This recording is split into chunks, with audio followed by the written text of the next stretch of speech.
안녕하세요. 오늘도 사연 살롱을 찾아주셔서 감사합니다. 서울에 사는 30대 후반 여성이에요. 저는 마흔을 앞두고 고아가 되었어요. 실제로는 그 이전부터였지만 알게 된 건 불과 얼마 전이에요. 그것도 돌아가신 저희 엄마가 아니었다면 모르고 살 뻔했지 뭐예요. 자신이 고아가 된 걸 어떻게 모르고 살 수 있는지 의아하시겠지만 제 경우가 좀 특이해서 그렇게 되었네요. 저는 지금까지 살면서 노력이 들지 않는 대가는 받아본 적이 없어요. 그 흔한 마트 상품 추첨도 모조리 꽝일 정도로 공짜와는 거리가 먼 인생이었죠. 그런데 제 인생에도 기적에 가까운 횡재수가 생겼지 뭐예요. 하필이면 제가 고아가 되었다는 사실을 알게 된 그 순간이 말이에요. 시작은 친정엄마 꿈이었어요. 저희 엄마는 평생 일만 하고 사시다가 5년 전부터 치매를 앓게 되셨고 그러다 작년 이맘때 세상을 떠나시고 말았어요. 돌아가시기 1년 전부터 상태가 심해져서 요양원에 모셨는데 엄마가 돌아가신 이후 그 일이 그렇게 마음에 걸릴 수가 없더라고요.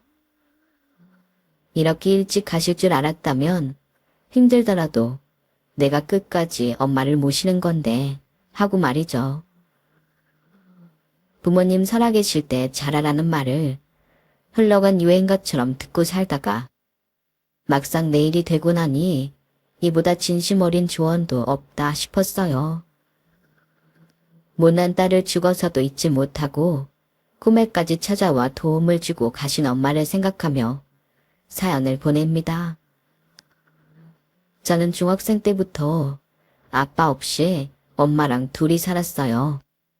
저희 부모님이 제가 중학교 2학년 때 별거를 하셨거든요. 집안의 반대에도 불구하고 뜨겁게 사랑하셨던 부모님은 양가 부모님과 절연한 채 힘겹게 살아오셨어요.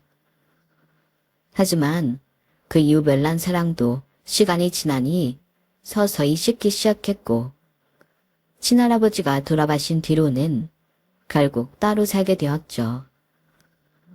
본가의 친할아버지의 사업을 물려받을 마땅한 사람이 없어서 친할머니가 저희 아빠한테 연락을 하셨더라고요.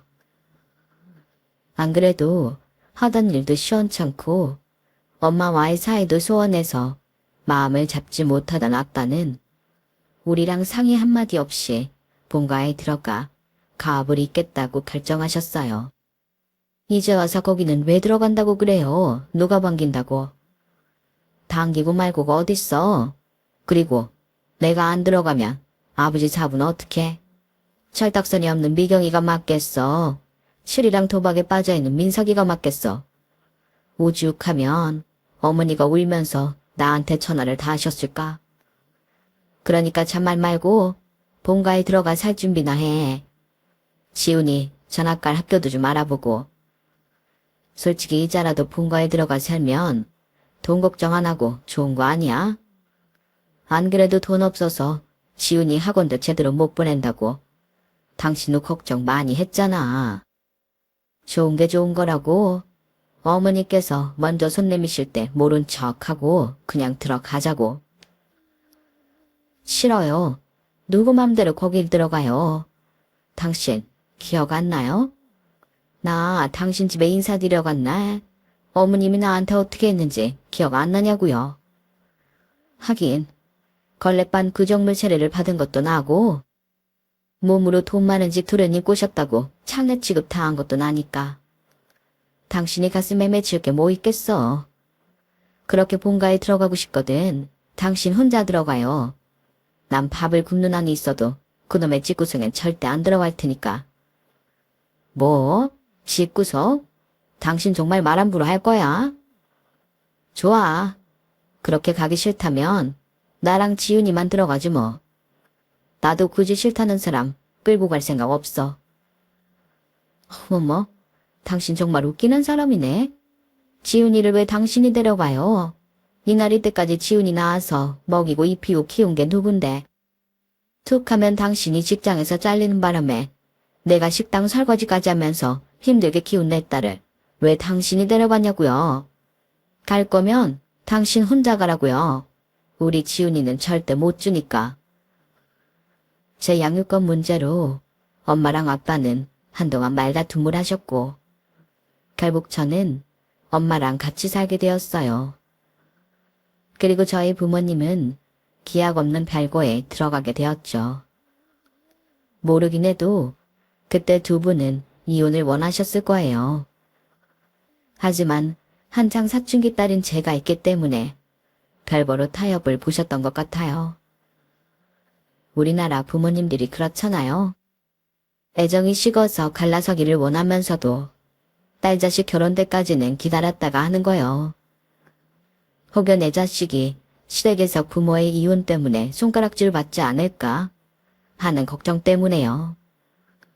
모르긴 해도 저희 부모님 역시 그런 이유로 그때 이혼을 하지 않으셨던 것 같아요.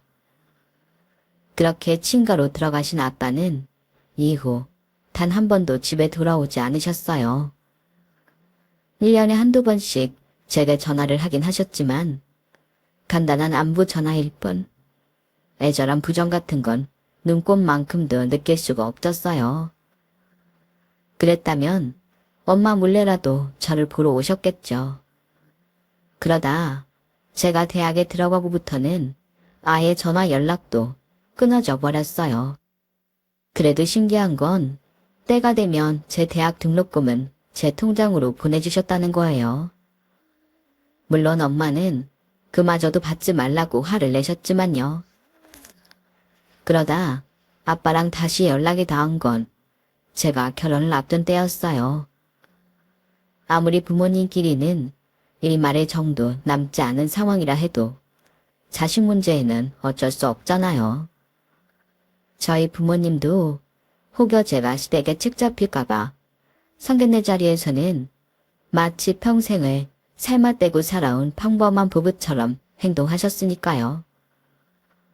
제 결혼식이 끝나자마자 쌩하게 돌아섰지만 말이에요. 그때가 아빠를 본 마지막이었어요. 우리 지훈이는 엄마 아빠처럼 불행하게 살지 말고 누구보다 행복하게 잘 살아야 한다. 아빠는 마치 유언이라도 남기듯 굳은 표정으로 제게 말씀하셨어요. 그게 마지막 인사인 줄 알았다면 조금 더 살갑게 대해드리는 건데 그러지 못했어요. 걱정 마세요. 우리 지훈 씨는 아빠처럼 무책임한 사람 아니라서 날 불행하게 할 일은 없으니까요. 그때까지만 해도 저는 아빠를 미워했었거든요. 엄마와 나를 버리고 돈을 쫓아간 못난 가장이라고 생각했으니까요. 쌀쌀맞기 이를 데 없는 제 말에 아빠는 말없이 고개만 끄덕이셨어요. 그리고 그 후로는 아예 연락조차 끊어져 버렸죠. 아빠한테 연락이 끊어졌다고 해서 제 인생이 달라진 건 하나도 없었어요. 제 남편도 저희 집 사정을 다 알고 있었기 때문에 굳이 아빠 얘기를 꺼내지 않았거든요. 그건 저희 시부모님도 마찬가지였어요. 굳이 제 아픈 상처를 후벼 팔 만큼 악한 분들이 아니시거든요. 그런데 딱 한 사람. 남편 바로 밑에 남동생 마음은 달랐어요. 늘 입버릇처럼 인생은 한 방이라는 소리를 짓거리고 다니던 시동생은 어떻게든 지 힘 안 들이고 돈을 벌 군이만 했고 그러니 자기 집 사정이 여의치 않으니까 제 친정 도움을 은근히 받았거든요. 형수님, 사돈어른이 사업을 급여하신다고 들었는데 언제 자리 한번 만들어줄 수 있어요? 나한테 죽이는 사업 아이템이 하나 있거든요. 그런 게 있으면 도련님이 알아서 할 일이지 뭐하러 저희 아빠한테 그걸 알려줘요. 그냥 도련님이 혼자 하고 돈 많이 버세요. 저희 아빠는 그런데 관심 없는 분이니까요. 에이, 형수님. 내가 내 힘으로 할 수 있는 일이면 이렇게 부탁을 합니까? 친장에 돈 좀 있다고 지금 내 앞에서 행세하는 겁니까? 진짜 너무하시네. 아, 됐어요. 내가 거지 새끼도 아니고 이런 수모까지 당하고도 부탁할 것 같습니까? 안 합니다. 에이, 기분 잡쳐 소원. 시동생은 성질을 버럭 내고는 그때부터 제가 하는 말에 사사건건 털을 달며 갈구기 시작했어요. 그러거나 말거나 저는 알 바 아니었죠. 꾸지식하고 요령 부릴 줄 모르는 제 남편과 달리 게으르고 요행만 부리는 시동생쯤이야 안 보고 살아도 그만이다 생각했거든요. 그런데 제가 간과한 게 하나 있더라고요. 시동생이 한 번 찍은 목표물은 절대 놓치는 법이 없다는 사실이었죠. 인생 한 방울 노리고 끝까지 물고 늘어지는 성격의 시동생이 결국 어이없는 짓을 벌이고 만 거예요. 저 모르게 저희 아빠 회사로 찾아간 거였죠. 문제는 그 일로 인해 평생 연락 한 번 없던 제 본가에서 사람이 찾아왔다는 거예요.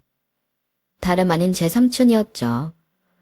엄마 말에 따르면 대학생 때부터 해외 유학 중에 술과 도박에 빠져서 사고도 많이 치고 교도소까지 드나든 전적이 있다던 삼촌은 어떻게 알았는지 제 직장까지 찾아왔더라고요. 연락을 받고 로비로 내려가 삼촌을 처음 본 순간 이래서 핏줄이 당긴다는 말이 있구나 싶었어요. 아빠랑 닮아도 그렇게 닮을 수가 없는 거 있죠. 그건 삼촌도 마찬가지였는지 저랑 일면식이 없는데도 단번에 저를 알아보시더라고요.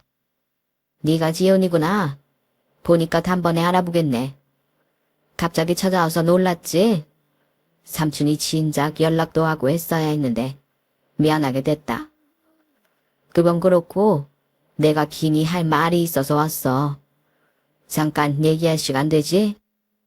난생 처음 만난 삼촌을 모시고 근처 커피 전문점으로 간 저는 그곳에서 황당한 소리를 전해 듣게 되었어요.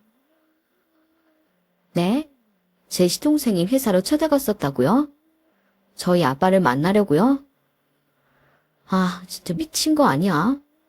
그래서 아빠는 뭐래요? 제 시동생 말대로 그 사업 도와주기로 하셨대요?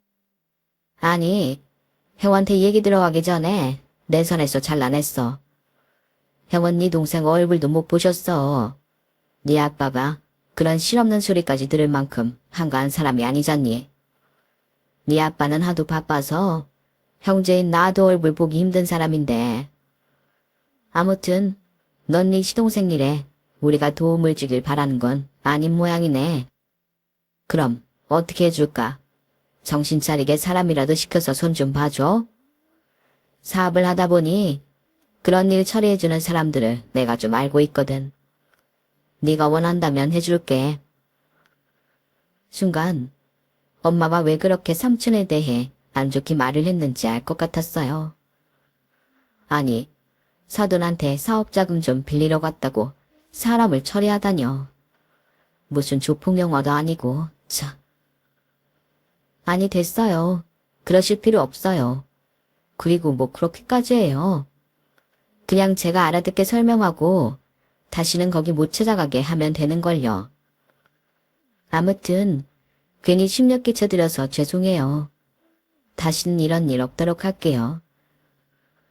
업무 중에 잠깐 나온 거라서 저는 바로 자리에서 일어났어요. 그랬더니 삼촌이 따라 나오며 그러더라고요. 시동생은 그렇다 치고 네 남편도 우리 집에 기를 생각하는 그런 놈이니? 내 말투가 기분 나빴다면 미안한데 솔직히 우리 입장에선 그런 외인간들이 제일 골치 아프거든. 사람들이 참 이상하지.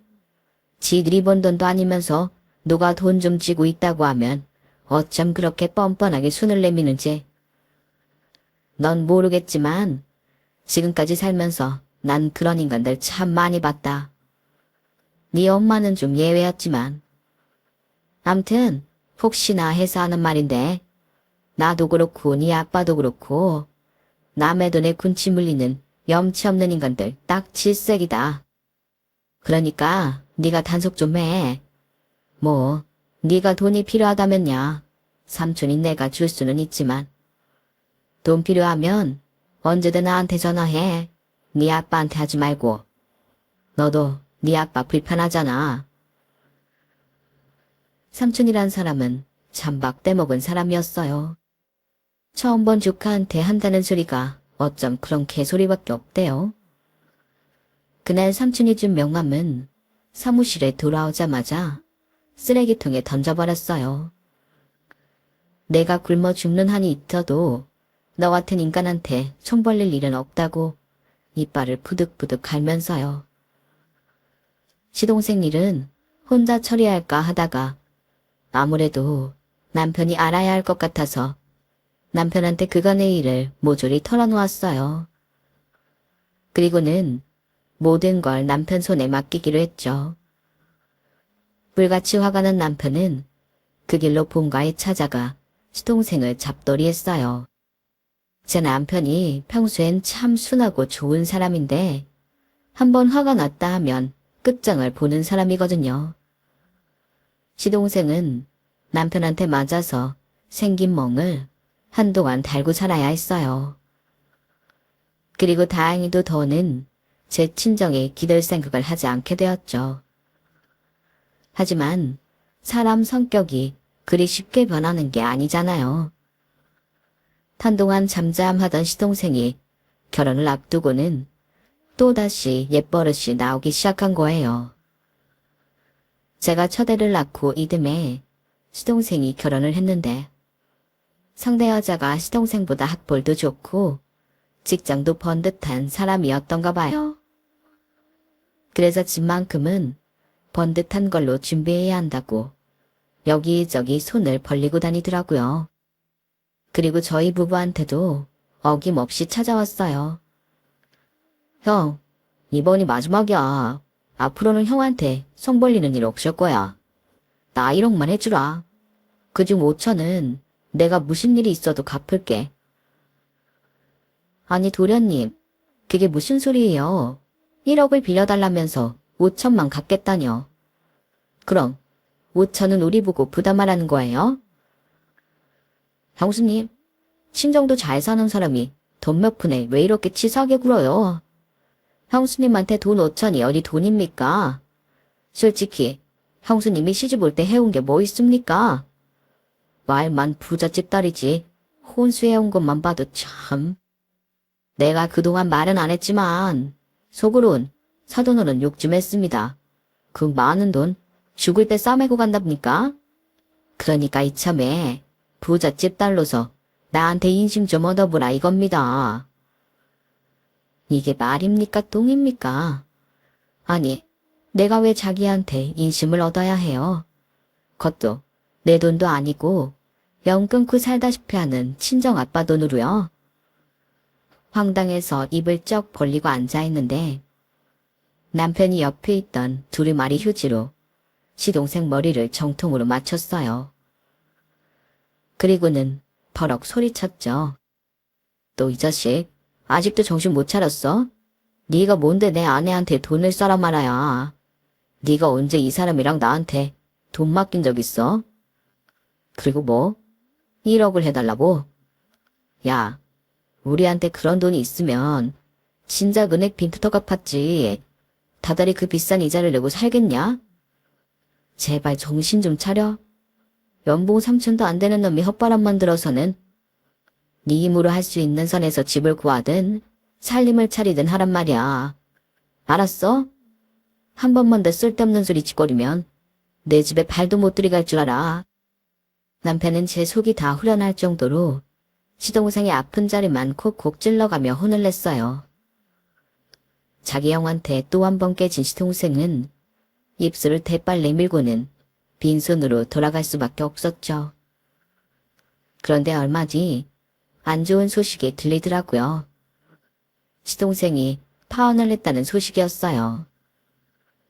저는 그 소리를 듣자마자 혹시 우리가 돈을 안 빌려줘서 혼사가 깨진 건 아닌가 걱정이 되더라고요.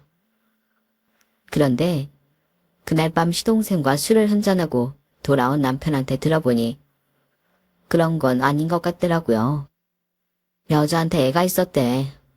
애초에 내 동생 같은 놈이랑 결혼한다고 했을 때부터 이상하긴 했어. 그 재력에 그 학벌에 외모도 어디서 안 봐주는 사람이 연봉 2,500에 대학 문턱에도 못 가본 내 동생 같은 놈이랑 결혼을 하는 게 말이 되냐고.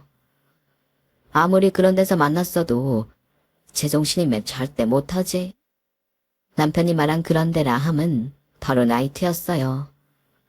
시동생과 상대 여자는 나이트 부킹으로 만나게 됐거든요. 원나잇으로 끝날 뻔했던 관계였지만 여자한테 돈 냄새가 나자 시동생이 끈덕지게 달라붙었고 결국 결혼까지 약속하게 된 거예요. 그런데 결혼식을 2달 남기고 여자한테 아이가 있다는 사실을 알게 된 거죠. 시동생은 거기까지도 이해하려고 했어요. 부족한 자신한테 과분한 여자임에는 틀림없었으니까요. 그런데 결혼을 앞두고 바람까지 핀 거예요. 겉도 시동생이랑 형동생 하던 나이트 웨이터랑요. 술만 마시면 인사불성이 돼서는 이 남자 저 남자하고 하룻밤을 보내는 걸로 나이트에선 유명했다나요. 그러니 결국엔 시동생도 손을 털 수밖에 없었던 거죠. 아무리 돈도 좋고 외모도 마음에 들지만 그 정도 개차반 인생면 감당이 안 되겠다 싶었던 거예요. 결혼 준비를 하면서 사방에서 돈을 끌어다 쓴 시동생은 파혼과 동시에 파산 직전까지 가게 됐어요. 허황된 꿈을 꾸고 살던 인간의 말로는 해피엔딩이 아닌 새드엔딩이었죠. 그런데 아무리 미운 시동생이라지만 이번 경우엔 좀 당했다 싶은 구석이 없잖아 있잖아요. 게다가 시동생이 어려워지니 시부모님도 걱정을 하시고 제 남편도 신경을 많이 쓰는 게 보이더라고요. 그래서 제가 시동생을 불러 해결 방안을 찾아주었어요. 그 방법은 다름 아닌 소송이었죠. 어찌됐든 이 결혼이 깨진 건 여자의 거짓말과 방탕한 생활 때문이니까 위자료라도 받으라고 말이죠. 그랬더니 시동생이 자기는 가오 빠져서 그렇게는 못한다고 하더라고요. 구질구질하게 전세금 마련하려고 지인들한테 돈 꿔서 빚졌다는 걸 보이고 싶지 않다나요? 다 원차. 아니, 같이 살 사람도 아니고 앞으로 안 볼 사람인데 그게 뭐가 중요해요? 당장 신혼불량자가 될 판인데. 그래서 제가 시동생을 대신해서 여자 쪽 아버지를 만나기로 했어요. 서든지간이 될 뻔했던 그분은 돈이 얼마나 많은지는 모르겠지만 인성은 아주 개판이더라고요. 말도 엄청 험하고 상대를 무시하는 게 아주 몸에 밴 사람이었죠. 심지어 약속 장소인 커피 전문점에서도 종업원들한테 반말로 명령을 하는데 정말 같이 앉아있는 것조차 창피해서 죽을 뻔했다니까요. 그런데 이렇게 무식하고 개념 없는 사람이라서 오히려 얘기는 더 잘 됐어요.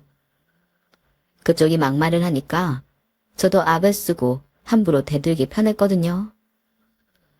그래서 1시간 가까이 고성이 오간 끝에 저는 시동생의 위자료를 받아낼 수 있었어요. 자그마치 3천만 원이나요. 당장 죽을 사람처럼 축 늘어져 있던 시동생은 제가 돈다발을 내밀자 죽다서라는 사람처럼 기뻐서 날뛰더라고요. 저를 끌어안고 평생 받들고 살겠다며 마음에도 없는 소리까지 하더라니까요.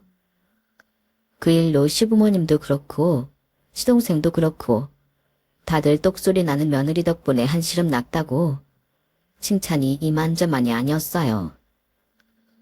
당연히 제 남편도 지레 고마워서 어쩔 줄 몰라 했죠. 따지고 보면 제가 이렇게 드세게 살 수 있게 된 건 저희 엄마 영향일지도 몰라요. 자라면서 저희 엄마처럼 악착같이 사는 사람도 없다고 생각했었거든요. 무능한 남편의 아내로 살면서 저를 키워야 했으니 왜 아니겠어요. 도둑질 빼고는 돈 벌 수 있는 일이라면 뭐든 하고 살았던 엄마 덕분에 저도 어깨너머로 배운 게 있었나 봐요. 사실 상대 여자한테 위자료를 받겠다는 생각을 한 것도 저희 친정 엄마였어요. 아니 뭐 그런 여자가 다 있다니? 애까지 딸린 거 속인 것도 모자라 툭 하면 남자들이랑 잠자리까지 하고 다녀? 아휴, 그 결혼 안 하길 잘했네. 아니, 그건 그렇고 네 시동생은 생긴 건 멀쩡하게 생겨서는 왜 그렇게 당하고 산다니. 그 여자 때문에 결혼도 깨졌고 그 일로 신용불량자까지 될 상황이면 그쪽에서 위자료라도 받아냈어야지. 엄마의 그 말 한마디에 제 머릿속에서는 스파크가 바바박 튀었고 그래서 일을 벌이게 된 거였어요. 결국 소송까지도 안 가고 목청만 조금 높인 덕에 3천이나 챙겼으니 얼마나 다행이에요. 남의 걸 뺏고 살지는 말아야겠지만 굳이 남한테 피해를 당하면서 살 필요는 없는 거니까요. 제 말이 틀렸나요? 아니죠. 아무튼 시동생 일로 시댁에서 점수를 왕창 따게 된 저는 몇 년 뒤 손아래 동서가 들어온 뒤에도 집안에서 목소리 꽤나 내고 살 수 있었어요. 그런데 시댁 일에는 발벗고 나섰던 제가 정작 제 엄마 일에는 너무 무심했지 뭐예요. 우리 애가 중학교에 들어가다 무렵 하루는 엄마가 저희 집에 오신다고 연락이 왔었는데 아무리 기다려도 도착을 안 하시지 뭐예요. 그래서 휴대폰으로 연락을 했더니 안 받으시는 거예요. 엄마 집에서 우리 집까지 걸어서 10분도 안 걸리는 거리인데 3시간이 넘도록 안 오신다는 게 이상하잖아요. 게다가 전화도 안 받으시고요. 그래서 아들 녀석과 함께 엄마를 찾아 나섰는데 글쎄 버스 정류장에 웬 할머니가 쭈그리고 앉아서 멍하니 하늘을 보고 있더라고요. 거리가 좀 돼서 얼굴을 자세히 볼 수 없었기에 저는 그저 동네 주민인가 했는데 글쎄 가까이 다가가서 보니 저희 엄마더라고요. 엄마, 여기서 뭐 하는 거야? 온다는 사람이 안 오니까 걱정했잖아. 전화는 또 왜 안 받는 거야? 거기까지 말을 했는데 순간 엄마 발이 눈에 들어왔어요. 아니, 신발은 또 왜 그 모양이야? 짝대기로 실은 것도 모르고 있었어? 엄마, 괜찮은 거야? 당시 저희 엄마는 한쪽은 슬리퍼, 한쪽은 운동화를 신고 있었어요. 꽤 불편했을 텐데도 엄마는 아무 일 없는 사람처럼 얼굴이 너무도 평온해 보이더라고요. 분명 뭔가 이상했어요. 그때였죠. 엄마가 저를 물끄러미 바라보시고 그러시네요. 애 엄마, 나 집 좀 찾아줘. 아무리 둘러봐도 우리 집 안 보여. 우리 딸이 아침밥 먹어서 학교에 보내야 하는데 큰일 났네. 순간 심장이 쿵 내려앉는 것 같았어요. 이게 말로만 듣던 치매인가 생각하니 나도 모르게 눈에 눈물이 차올랐어요. 우리 엄마는 아직 환갑도 안 됐는데 왜 이런 몹쓸 병이 벌써 온 건지. 이제 좀 고생 안 하고 살만하다 싶었는데 왜 하필 지금. 우리 엄마 불쌍해서 어쩌나. 결국 엄마를 끌어안고 오야를 했어요. 그 와중에도 엄마는 제 등을 쓸어주시며 그러시더군요. 에이구, 힘든 일이 있었나 보네. 그래, 울어요. 힘들 땐 우는 것도 좋아. 나도 우리 딸 몰래 매일 밤 물다 잠들곤 한다오. 수많은 밤 여자 혼자 몸으로 철없는 딸을 키우며 살아오신 엄마의 눈물이 어떤 의미였는지 솔직히 다 알 수는 없었어요.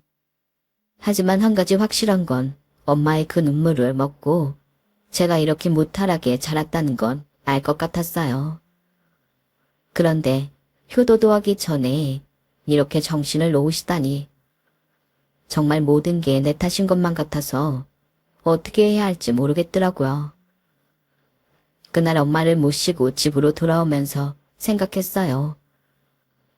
언제가 될지 모르겠지만 엄마는 제가 모시고 살겠다고요. 남편이 싫다고 하면 이혼이라도 할 각오였죠. 그런데 다행히도 남편이 흔쾌히 우리가 모시자고 얘기해 주더군요. 그때 남편한테 얼마나 고마웠는지 몰라요. 여보, 나 정말 잘할게. 당신한테도 당신 부모님한테도 정말 잘할게. 우리 엄마 같이 살게 해줘서 고마워. 무슨 소리라는 거야. 장모님한테 자식이라곤 당신은 나뿐인데. 당연히 우리가 모셔야지. 그러니까 괜히 미안해할 필요 없어. 사위도 자식이니까 당연히 자식 노릇도 해야 하는 거야. 말 한마디에 천냥 빚을 갚는다고. 그날 남편의 말 한마디는 그간 살면서 남편과 시댁에 사원했던 모든 일을 한 번에 사라지게 했어요. 이제 남은 건 그저 고마움뿐이었죠. 엄마의 치매 증상은 생각보다 심하지 않았어요. 아니, 제정신일 때는 아주 멀쩡했죠. 그래서 그게 더 문제였어요. 같이 살면 사위 눈치 보인다고, 툭하면 당신 집으로 돌아가겠다고 짐을 싸는 바람에 그걸 뜯어 말리느라 진땀을 빼야 했거든요. 되려 정신이 온전치 않을 때는 순양양처럼 얼마나 귀여웠는지 몰라요.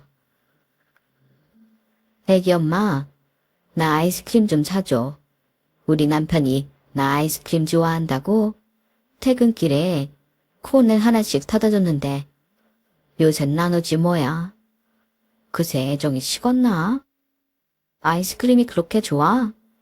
그런데 왜 지금까지 그런 말을 한 번도 안 했어. 난 엄마가 지금까지 아이스크림 좋아하는 것도 몰랐네. 그리고 또 뭐가 좋아? 돈가스.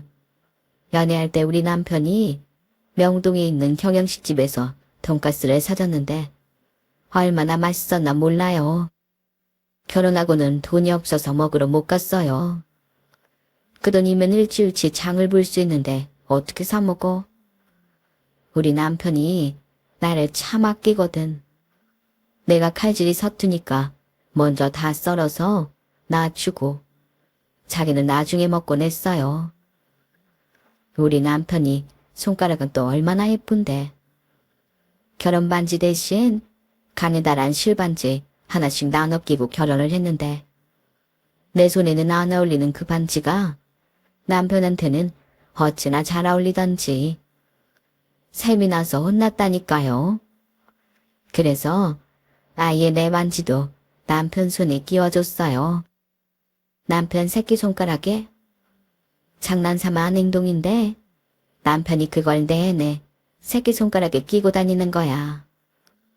그리고는 내가 딸아이 들라터네 자기 반지를 목걸이에 걸어 사는 내 목에 걸어주더라고. 맞다. 내 목걸이. 어머나, 그게 어디 갔지? 엄마한테 목걸이가 어딨어. 지금까지 살면서 난 한 번도 본 적이 없는데. 혹시 엄마가 지어낸 얘기 아니야? 이봐요, 애기 엄마. 애기 엄마가 가져갔지? 내 목걸이 당장 돌려줘요. 그거 내 남편이 공사판에서 일해서 사준 거라고요. 나한텐 다이아 목걸이보다 귀한 거예요. 제발 돌려줘요. 엄마는 잊지도 않은 목걸이를 찾아내라고 난리를 쳤어요. 생각도 못해 제 목걸이 중 하나를 목에 걸어들었더니 이게 아니라며 또 난리를 치셨죠. 결국 엄마를 모시고 금은방에 가서 최대한 비슷한 걸로 사서 걸어들었어요. 가느다란 실반지도 하나 사서 목에 걸어드렸고요. 그제야 엄마는 안심을 하시더라고요. 그때까지만 해도 제 기억 속에 없는 그 목걸이는 엄마의 상상이 만들어낸 결과물이라고 생각했어요. 하지만 그건 제 착각이었죠. 엄마가 말한 그 목걸이 덕분에 저는 수년 뒤 엄청난 일을 겪게 되었거든요. 그러던 어느 날이었어요. 그날은 엄마가 제정신이 돌아와 있던 날이었는데 뜬금없이 땅 문서 한 장을 내밀더라고요. 이거 네 아빠가 몇 년 전에 주고 간 거야. 난 또 이혼 서류인가 했더니 몇 자리 땅 문서더라. 나중에 나 죽거든 거기에 묘를 쓰라고 하더라고. 부부가 같이 쓸 묘자리를 사놨더나? 참, 내가 미쳤어. 죽어서도 자기 옆에 묻히게. 네가 가지고 있다가 돈 필요하면 팔든 말든 마음대로 처리해. 아빠가 이걸 주고 갔다고? 묘자리를? 아파도 참 웃기는 사람이네. 알았어. 내가 가지고 있다가 처리할게. 그땐 아빠가 사준 묘자리보다도 아빠랑 엄마가 나 몰래 만나고 있었다는 게 더 신기했어요. 떨어져 산 지 꽤 됐는데도 이혼을 안 하시는 게 이상하긴 했는데 이렇게 인연을 이어오고 계셔서 그랬다 싶더라고요. 처음에 제정신이 든 때는 정상적으로 생활도 가능하던 엄마는 1년, 2년이 지나는 사이 상태가 더 악화되었어요. 병원에서 처방받은 치매약을 꾸준히 드셨지만 소용이 없더라고요. 그러다 4년쯤 되어가자 더는 감당이 안 될 지경에 이르렀어요. 툭 하면 집을 나가시고 어디서 주워오는지 쓰레기에 가까운 물건들을 죄다 집에 가져와 방에 숨겨두곤 했거든요. 한 번은 집에서 음식 썩는 냄새가 심하게 나서 온 집안을 다 뒤져보았더니 글쎄 엄마가 누이 집 음식물 쓰레기인지 모를 거를 집에 가져와 엄마 장롱 속에 넣어두었더라고요. 구데기 악취에 똥파리까지 끼어서는 아주 난장판이었어요. 그래도 그건 애교에 불과해요. 하루는 새벽에 몰래 집을 나가셔서는 빈집에 들어가신 모양인데 불을 피운다고 라이터를 켰다가 불을 낼 뻔한 적도 있었거든요. 동네 주민이 집에서 불길이 오르는 걸 보고 신고를 해서 금방 끄긴 했지만 그 일로 저랑 남편은 깊은 고민에 빠져버렸어요. 우리 엄마로 인해 우리 가족만 피해를 보면 다행인데 다른 사람들한테 피해가 가는 건 또 다른 문제니까요. 만약 그날 이웃 주민이 불길이 오르는 걸 발견하지 못했다면 정말 생각하기에도 끔찍한 일이 벌어졌을 거 아니에요. 그래서 고민 끝에 엄마를 요양원에 보내드리기로 했어요. 끝까지 엄마와 함께 하고 싶었지만 남들한테 피해를 주면서까지 제 욕심만 차릴 수는 없는 노릇이니까요. 엄마는 요양원에 들어가신 이후로 몸 상태가 많이 안 좋아지셨어요. 그래도 전에는 며칠에 한 번꼴로 제정신이 돌아오기도 했는데 요양원에 가신 이후로는 그마저도 없어져서 제가 면회를 가도 알아보시지 못하셨죠? 그러면서도 제 자랑은 그렇게 하시더라고요. 우리 딸이 공부를 참 잘해요. 이번에도 반에서 1등을 했지 뭐예요. 그런데 전교 1등은 다른 애가 했대요. 걔는 잘 사는 집인데 과외도 하고 학원도 다닌다나 봐요. 우리 딸은 내가 돈이 없어서 그런 걸 못 해줬는데 말이에요. 우리 딸이 돈 많은 부모 만났으면 전교 1등도 하고 전국 1등도 했을 텐데 다 내가 못난 탓이에요. 엄마, 그런 소리 하지 마. 나 돈 때문에 전교 1등 못한 거 아니야. 내가 실력이 딱 거기까지였던 거라고. 엄마가 과외는 못 시켜줬어도 나한테 좋은 머리는 물려줬잖아. 내가 살면서 그 덕을 얼마나 봤는데 엄마가 못났다고 그래. 내가 반에서 1등을 할 수 있었던 건 다 엄마 덕분이니까 스스로를 자랑스러워할 듯해. 세상에, 애기 엄마는 어쩜 그렇게 말을 예쁘게 하나 몰라. 우리 딸도 애기 엄마처럼 예쁘게 말하면 참 좋을 텐데. 그러고 보니 저는 살면서 엄마한테 살가운 말을 해본 적이 없어요. 늘 퉁명스럽게 대답하고 고등학생이 된 이후에는 그나마 하던 말도 줄어서 하루에 한마디도 안 하고 살기도 했거든요. 그게 엄마한테는 상처가 됐던 걸 모르고 살았어요. 이럴 줄 알았다면 엄마한테 좀 더 살가운 딸로 살걸 후회가 되더라고요. 비록 제 얼굴도 알아보지 못하셨지만 요양원에 찾아가 엄마를 보고 오는 날이면 왠지 모르게 기분이 좋아지곤 했어요. 제가 몰랐던 엄마를 조금씩 알아가는 것 같았거든요. 그래서 이런 상황도 꼭 나쁜 것만은 아니다 생각하게 되었죠. 그런데 하루는 요양원에서 연락이 온 거예요. 엄마가 식사를 통환하신다고요. 아무래도 마음의 준비를 하는 게 좋을 것 같다나요? 그 말을 듣는데 정말이지 하늘이 무너지는 것 같았어요. 엄마가 없는 인생은 생각조차 해보지 않았거든요. 엄마는 그저 언제까지고 제 곁에 있어줄 것만 같았는데 이렇게 이별을 하게 되다니 도무지 어떻게 해야 할지 모르겠더라고요. 세상에 부모와의 이별을 준비하고 사는 사람은 없겠지만 그래도 가능하다면 조금만 더 시간이 있기를 바랐어요. 조금만 더 엄마를 알아가고 싶었거든요. 하지만 하늘은 그럴 기회를 주지 않았어요. 마치 그동안 제가 엄마를 방치했던 그것에 대한 벌을 주기라도 하듯 요양원에서 연락이 온 다음 날 바로 하늘나라로 가버리셨어요. 요양원으로 향하는 차 안에서 엄마의 부고를 듣고는 얼마나 울었나 몰라요. 운전대를 잡은 남편은 말없이 그런 저를 애초롭게 바라보았죠. 부모와 이별을 한다는 건 내가 사는 세상의 절반을 도려내는 것만큼이나 힘겨운 일이에요. 제 경우는 연락조차 없는 아빠가 살아계시긴 했지만 그래도 아빠의 존재는 조금도 위안이 되지 않더라고요. 오히려 위안이 되었다면 언젠가 아빠가 주고 간 묘자리였어요. 안 그래도 엄마를 화장하기 싫었는데 그럴싸한 묘자리를 미리 장만해 주셨으니 그때만큼은 고맙더라고요.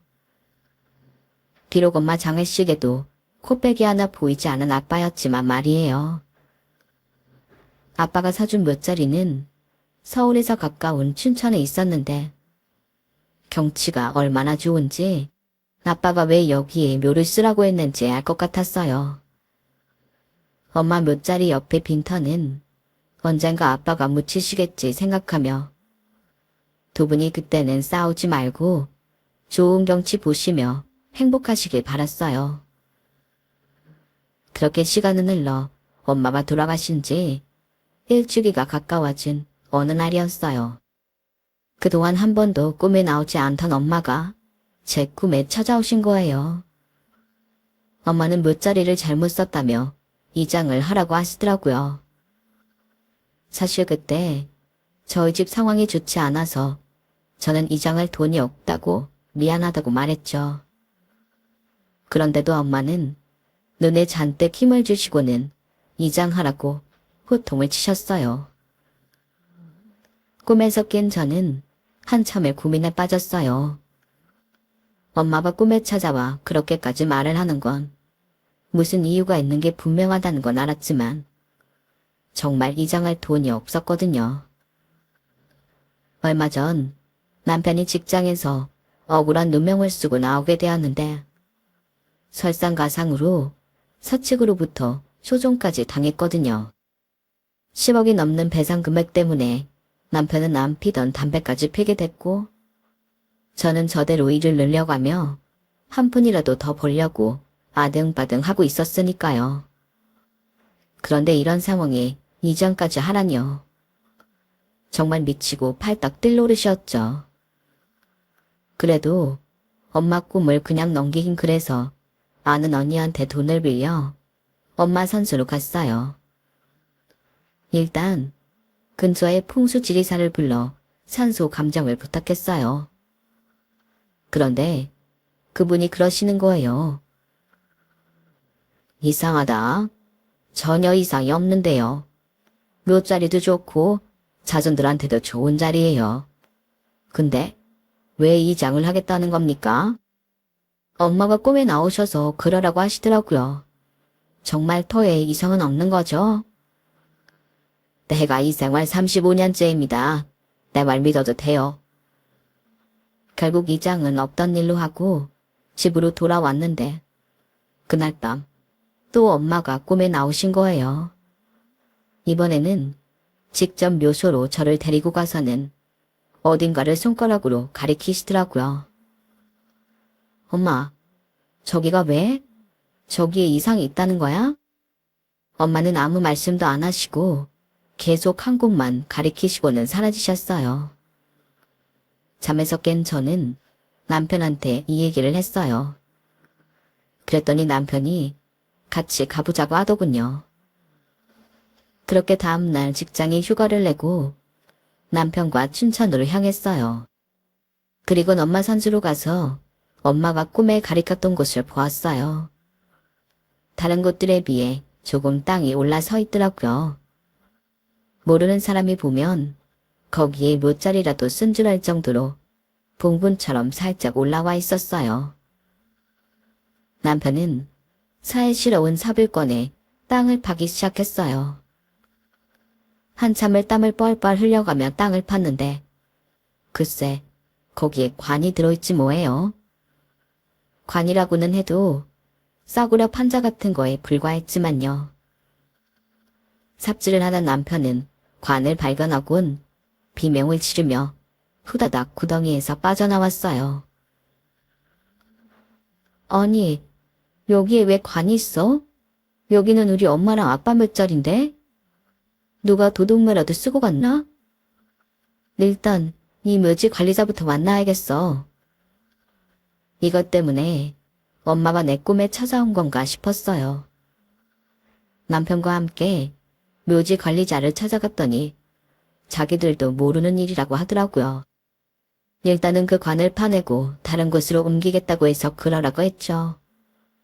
그렇게 조치를 하고 돌아오려고 하는데 남편이 그러는 거예요. 남의 묘자리에 도둑묘까지 쓰는 상황인데 제대로 일을 해줄지 말지 어떻게 믿을 수 있겠어. 어차피 오늘은 시간도 되니까 이장하는 거 끝까지 지켜보고 가자고. 평소 꼼꼼한 성격인 남편 말에 따라 이장 과정을 보기로 했어요. 드디어 땅속에 묻혀있던 관을 들어올린 일꾼들은 관 뚜껑을 열었어요. 그랬더니 그 자리에 묻힌 지 한참 된 시신인지 이미 백골이 되어 있더라고요. 이거 제대로 장례를 치른 시신은 아닌 모양인데요. 염도 안 하고 입은 옷 그대로 묻었나 봐요. 구두도 신고 있잖아, 세상에. 천벌받으려고 이런 짓을 하는 놈들이 다 있어. 일꾼들은 혀를 차며 누군지도 모를 상주 욕을 했어요. 그런데 그때 제 눈에 반짝하고 뭔가가 들어왔어요. 백골 엉덩이뼈 밑에 떨어져 있는 목걸이였죠. 실반지가 걸린 목걸이요. 엄마가 말했던 그 목걸이였어요. 잠깐만요. 이 사람 어쩌면 제 아빠일지도 모르겠어요. 엄마가 말한 목걸이가 그 목걸이가 정말 있었나 봐. 그 길로 저는 시동생한테 전화해 제 삼촌 연락처를 물었어요. 예전에 제가 받았던 명함은 이미 버린 지 오래됐으니까요. 하지만 시동생도 그 일이 있고 전화번호를 지웠기 때문에 연락처는 모르겠다고 하더군요. 그러면서 무슨 일이 있냐고 묻길래 자초지종을 말했더니 형수님, 그런 일 있으면 진작 말하지 그랬어요. 내가 지금 바로 사돈 어른 회사로 가볼게요. 가서 삼촌이라는 사람 어떻게든 만나서 연락 드릴 테니까 아무 걱정 말고 계세요. 다른 사람도 아니고 형수님 일인데 내가 안 나서면 누가 나섭니까? 예전에 제게 신세를 진 이후로 제 일이라면 발벗고 나서는 시동생은 그 길로 삼촌을 찾아갔고 제가 아빠 시신으로 추정되는 시신을 발견했다고 말했어요. 그리고는 나머지 일은 자기가 처리하겠다며 저와 남편한테 돌아가라고 했어요. 아무래도 이상했지만 경호원까지 달고 온 삼촌이 무섭게 다그치길래 어쩌지 못하고 있는데 마침 경찰이 오더군요. 남편이 일찌감치 경찰에 신고를 한 거였죠. 그리고 어떤 결과가 나왔는지 아세요? 그 시신은 저희 아빠 시신이 맞았어요. 저희 아빠는 제가 결혼을 하던 무렵 이미 시한부 판정을 받고 암 투병 중이었는데 그래서 묘자리를 미리 사두었던 거죠. 그 후로 투병 생활을 하며 몇 년 더 사셨던 아빠는 살 날이 얼마 안 남게 되자 엄마한테 묘자리 땅 문서를 건네고 갔고 이후 몇 달 뒤 세상을 떠나신 거예요. 그런데 왜 아빠 정례를 제대로 치르지 않고 도둑노를 썼느냐고요? 유산 때문이었어요. 아빠가 돌아가시면 모든 재산은 저한테 돌아오게 되어 있었는데 그게 탐이 났던 삼촌과 고모가 아빠의 죽음을 알리지 않은 채 시신만 땅에 묻은 거였죠. 어차피 묘자리는 사두었겠다. 그 자리는 아무도 손을 안 댈 테니까 거기에 묻었던 거예요. 그 사람들이 예상 못한 거라면 저희 엄마가 너무 일찍 세상을 떠나셨다는 거였죠. 그리고 엄마가 꿈에까지 찾아와 제게 아빠가 묻혔다는 걸 가르쳐줄 줄 누가 알았겠어요. 결국 삼촌과 고모는 시신 유기죄와 이런저런 아빠 유산 문제와 얽혀서 형사처벌을 받게 되었어요. 그리고 제게는 아빠가 남긴 유산이 고스란히 전해지게 되었죠. 유산으로 인한 세금 문제는 회사 법무팀에서 처리를 해주었고 제 남편의 소송도 법무팀에서 맡아주었어요. 알고 보니 제 남편이 다니던 회사 오너 아들이 궁금 횡령을 하고는 제 남편한테 죄를 떠넘긴 거였더라고요. 그래놓고는 10억 배상 소송까지 걸었던 거고요. 아무튼 엄마 꿈을 꾼 이후로 제 인생은 하루아침에 뒤바뀌었어요. 당장 생활비가 없어서 투잡에 쓰리잡까지 뛰던 저는 졸지에 부잣집 사모님이 되었고요. 생각해보면 이 모든 게 꿈처럼 느껴져요. 결혼식 이후 연락도 끊고 살던 아빠를 그렇게 미워했는데 이제는 아빠 덕을 보고 살게 된 것도 신기하고 무엇보다 제 꿈에 찾아와 이 기적 같은 순간을 안겨준 엄마도 신기하고요.